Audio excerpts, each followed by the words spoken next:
आज मंत्रिपरिषद ने 27 एजेंडों पे अपना निर्णय लिया है। 27 सबसे पहला है कि जो जल जीवन हरियाली अभियान है 27।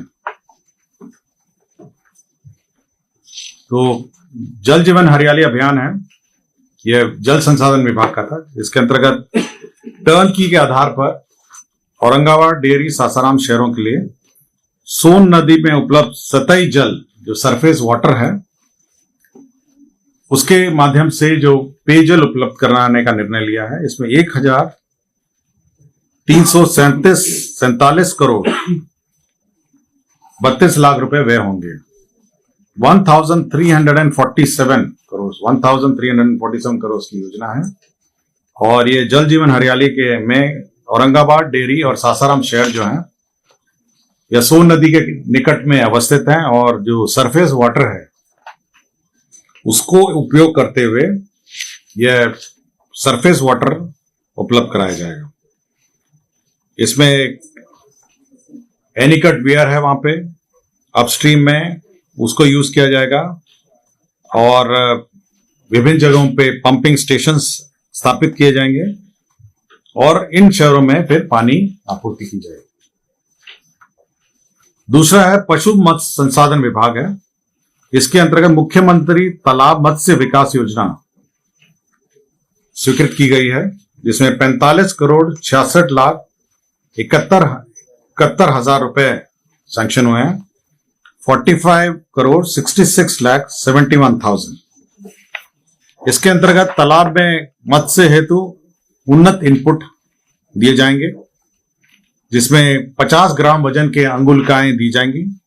उन्नत मत्स्य बीज उत्पादन के तहत कार्रवाई की जाएगी। ट्यूबवेल तथा पंप सेट स्थापन किए जाएंगे।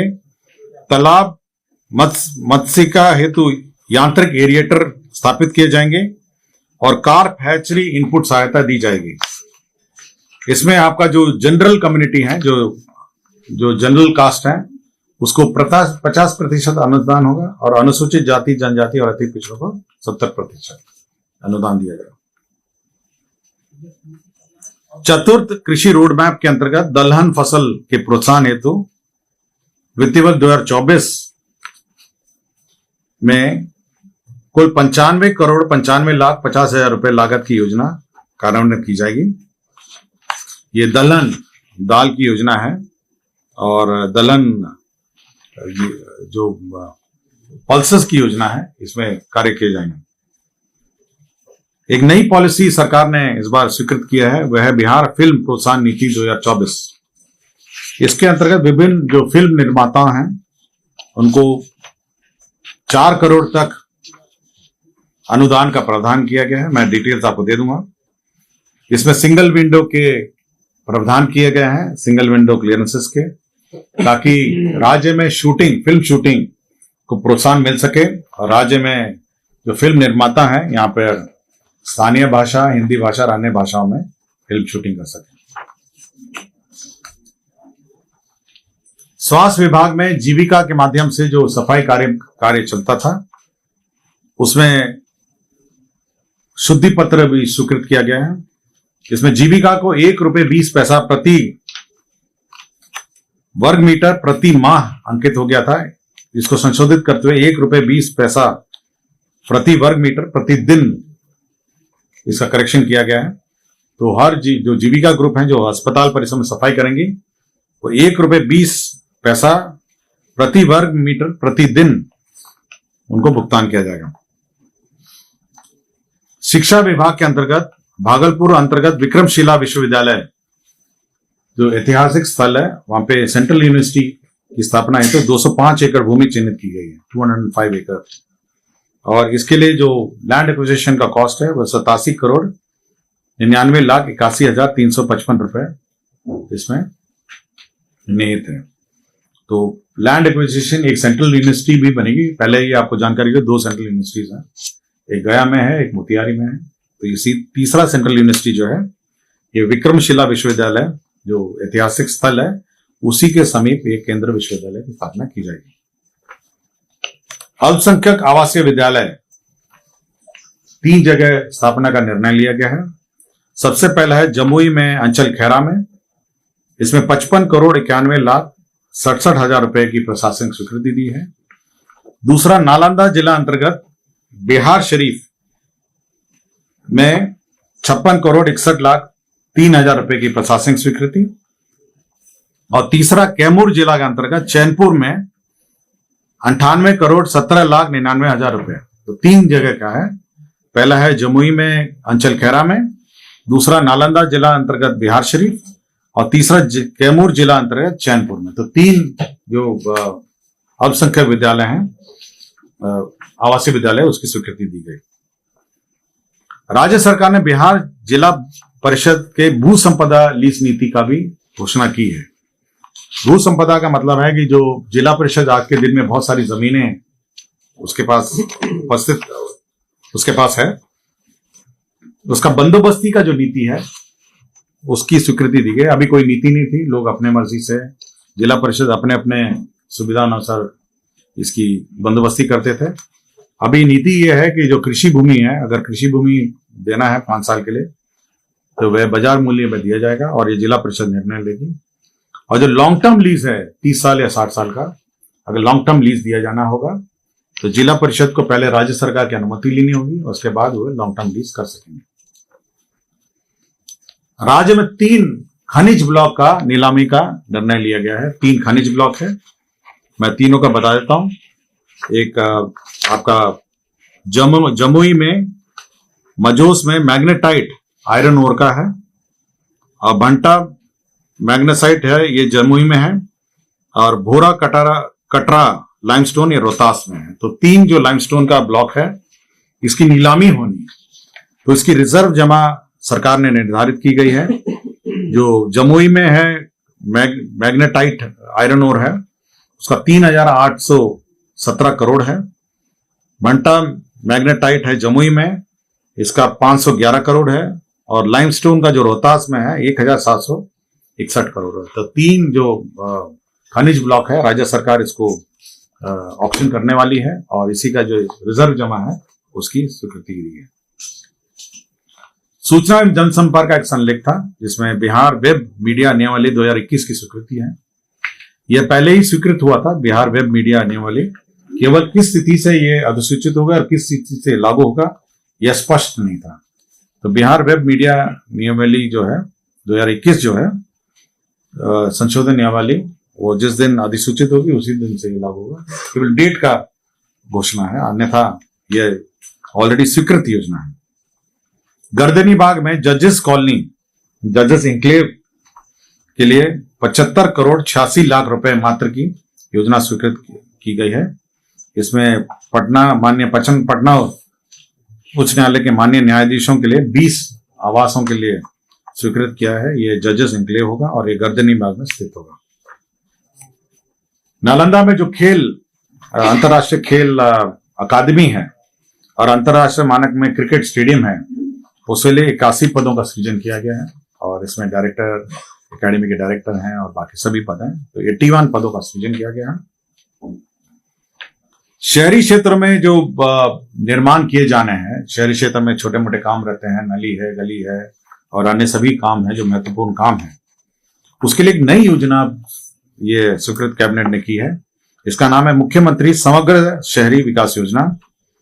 ये 2024 से ये शुरू होगी 2025, और ये प्रभारी मंत्री जो जिले के प्रभारी मंत्री हैं उनके अध्यक्षता में एक कमेटी है और वह तय करेगी कि योजना का जो प्राथमिकता है वो तय करेगी और उसके बाद उस योजना का स्वीकृत होगा। तो केवल योजना